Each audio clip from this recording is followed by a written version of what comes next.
E aí, galerinha, tudo bem com vocês?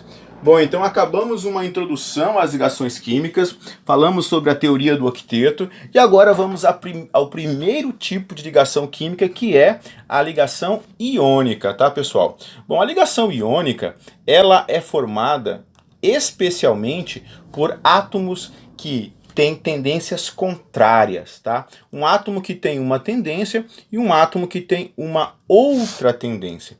Tá? É isso que nós vamos ver então durante essa aula.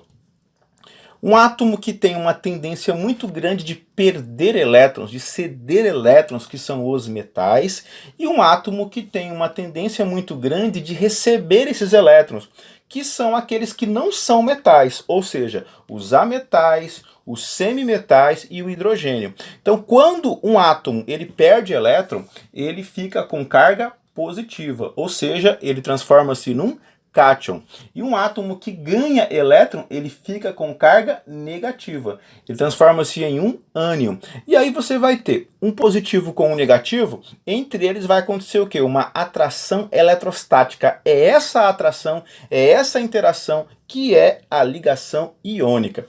Tá? Então nós temos nessa ilustração aqui, ó, o metal que está perdendo o elétron, doando o elétron, presenteando o elétron para o não metal. Então quem perde fica positivo e quem ganha fica negativo. E aí você vai ter uma atração entre esses dois átomos. Ela é a única ligação química na qual ocorre transferência definitiva de elétron. Um perde e o outro ganha. Perfeito? Bom, nós temos então na ligação iônica essa disparidade, tá? Átomos que têm uma eletroafinidade ou afinidade eletrônica muito alta. Quem que são esses elementos? Normalmente são os não metais. Tá? Esses caras aqui, eles têm uma eletroafinidade muito alta. Então eles querem o elétron, eles têm uma tendência muito grande de ganhar o elétron. Perfeito? E os metais, contrariamente, vão ter essa afinidade eletrônica reduzida. Já para os metais, a eletropositividade é o caráter que caracteriza eles. Então nós temos aqui o elemento mais eletropositivo é o frâncio. Porém, os outros metais também são muito eletropositivos, porque essa tendência está crescendo nesse sentido aqui na tabela periódica. Então os metais têm uma tendência muito grande de perder esse elétron e os não metais tem uma tendência muito grande de ganhar esses elétrons. Então vamos para o primeiro exemplo de uma ligação iônica. Nós temos aqui o sódio e o cloro. Como é que acontece a ligação entre o sódio e o cloro? Primeira coisa, você tem que conhecer como que é a eletrosfera desses átomos. O sódio ele tem número atômico 11. Então, quando nós fazemos a distribuição eletrônica, nós encontramos isso aqui, ó, K2, L8 e M1. Átomos que têm um elétron na camada de valência não são estáveis. Então, o que acontece com esse cloro? E como ele é um metal, com esse sódio, como ele é um metal, ele vai perder um elétron, tá? Para ficar estável. Não metais são muito eletropositivos, ou seja, tem uma tendência muito alta de perder elétrons. Quando esse sódio perde elétron, olha só o que acontece com ele. Ele fica com 2 elétrons em sua camada K e com 8 elétrons em sua camada L. Agora ele está estável, porque na camada de valência, que é a última camada que ele tem, ele está com 8 elétrons, assim como um gás nobre. Portanto, ele transforma-se num cátion para atingir essa estabilidade eletrônica.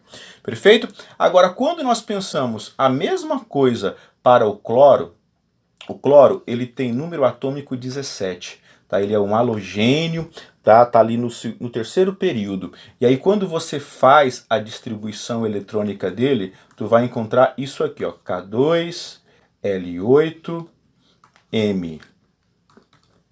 M8, e aí nós temos 17 elétrons. E aí ele é estável com 7 na última camada? Ele não é estável. Então o que acontece para ficar estável? O que o cloro tem que fazer para ficar estável? Ele é um elemento muito eletronegativo, tem uma afinidade eletrônica muito alta, então ele precisa ganhar um elétron para ficar estável, perfeito? E aí quando ele ganha esse elétron, olha só o que acontece, K2, L8 e M8. Perfeito? Agora que ele ganhou um elétron, ele está estável como um gás nobre e então ele fica com uma carga negativa. Pessoal, e aí junto isso aqui, né? Um elemento que tem uma carga positiva e um elemento que tem uma carga negativa, o que vai acontecer com eles? Eles vão se atrair e aí vai formar uma substância com ligação iônica. Por isso que o nome é ligação iônica, porque nós temos nesse caso dois íons que estão se ligando ali. Tá? Uma outra forma de representar isso é colocando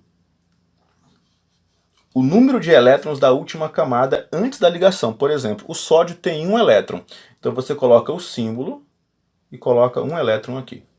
E o cloro, ele tem 7 na última camada, então eu coloco aqui os 7 elétrons dele.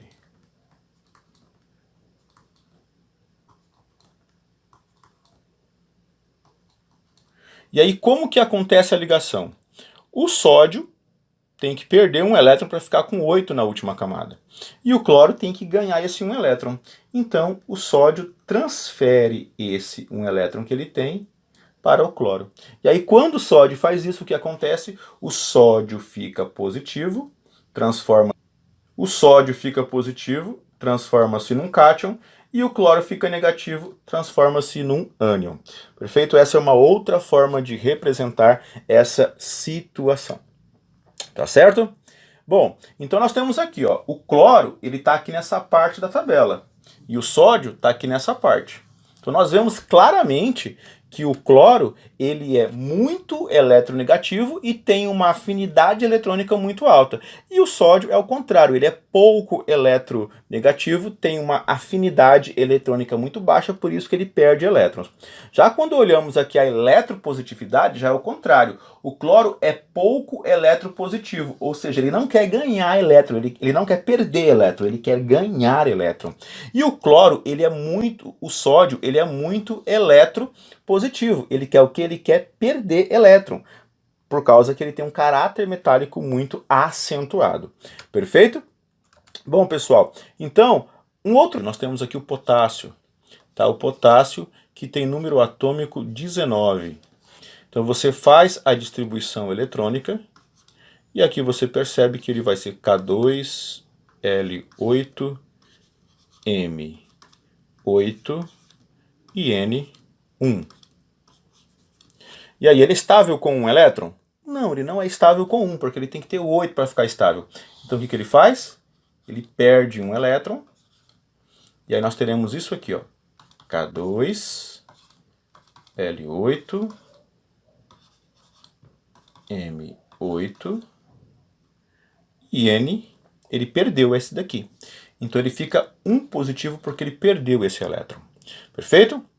Agora, se eu for ligar ele, por exemplo, no oxigênio, que tem número atômico 8, nós temos que o oxigênio, ele tem 2 elétrons na camada K e 6 elétrons na camada L. Ele é estável com 6 elétrons na última camada? Não, não é estável. O que o oxigênio tem que fazer para ficar estável com 8? Tem que ganhar 2 elétrons. Então ele vai ficar assim, ó, K2 e L8 para ficar estável com 8. Então todos os átomos, e aí ganhou 2 elétrons, ele vai ficar com carga menos 2. Perfeito? Então todos os átomos que seguem a regra do octeto, tá, eles ficam estáveis com 8 elétrons na última camada, que é a camada de valência. Normalmente eles perdem 1, 2 ou 3 elétrons ou ganham 1, 2 ou 3 elétrons. Tá? Então nesse caso aqui, o que vai acontecer? Como que vai ser a estrutura formada por esses átomos aqui que estão ligando, fazendo a ligação iônica? O potássio tem um elétron aqui que precisa perder. O oxigênio tem 6. Tem que ganhar 2. Então o que acontece? o potássio transfere um dos seus elétrons para o oxigênio. Esse potássio ficou estável, mas o oxigênio ainda não ficou estável. Então nós temos que ter o quê? Um outro potássio, porque cada potássio só pode perder um não pode perder dois, que também tem que perder um elétron para ficar estável, e aí esse outro potássio doa o seu elétron para esse pobre oxigênio ficar estável. Agora sim, o oxigênio ficou 2 negativo, porque ele ganhou 2 elétrons, e cada potássio perdeu um elétron, então cada um deles vai dar um positivo. Ou seja, nós observamos aqui um balanço de cargas muito interessante que sempre acontece na ligação iônica, tá certo? Se eu tenho 2 cargas positivas, eu vou ter que ter 2 cargas negativas para equilibrar essas 2 cargas. Perfeito? Então, como que vai ser a fórmula? Uma forma de nós deduzirmos a fórmula é isso aqui, ó. Potássio fica positivo, o oxigênio fica negativo menos 2. Então você cruza as cargas para você entender a fórmula, para você determinar a fórmula. Esse maisinho aqui, ó, ele vem para cá, e esse menos 2 ele vem para cá. Tá? Então a fórmula desse composto formado pelo potássio e pelo oxigênio vai ser K2O. Ou seja, eu preciso de 2 potássios para equilibrar um oxigênio. Tá? Como que eu posso observar isso nessa estrutura? Olha só, você vai ter que ter 2 potássios. Cada potássio tem carga mais 1. Então eu vou ter que ter 2 cátions do potássio. Que vai estar ligado onde? Vai estar ligado com um oxigênio que tem carga menos 2. Se você observar, o balanço de carga sempre dá zero. Ou seja, o equilíbrio de cargas, o somatório de cargas num composto iônico sempre é igual a zero.